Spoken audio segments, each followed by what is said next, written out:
Պայծառատես Անի Գրիգորյանը հայուհի ամսագրի շապիկին է հայտնվել ու ոչ միայն իր խելացի մտքերով կիսվել հարցազրույցում, այլ նաև իր գեղեցկությամբ վառ ու գրավիչ դարձրել ամսագրի համարը։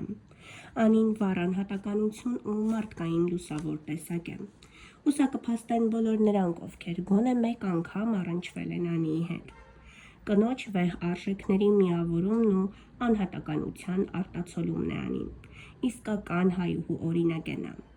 Ունենալով ոչ միայն արտաքին, այլ նաև ներքին գեղեցկություն, Անին համեստ է, զուսպ ու հավասարակշռված։ Նա դուրս է ցանկացած մրցակցությունից, նա գնահատում է իր շնորհն ու գնահատվում, որովհետև մեր օրերում հեշտ է տարբերել կեղծը, շինծուն ու իրական պայծառատեսությունը։ Ամենատարբեր խորհուրդների, օգտակար երևույթների, լուսավոր ու գեղեցիկ կյանքի մասին է հայուհի ամսագրում խոսել մեր օրերի լավագույն պայծառատես Անի Գրիգորյանը։ Եթե դուք էլ ցանկանում եք իմանալ Անիի կարևոր խորհուրդների մասին, հասկանալ թե ինչպես պետք է ապրել, որպեսզի լուսավորն ու գեղեցիկը ուղեկցի քեզ, ապա պարզապես պետք է ձեռք բերեք հայուհի ամսագրի հերթական համարը, որտեղ շապիկին հայտնվել է տարվա լավագույն պայծառատես Անի Գրիգորյանը։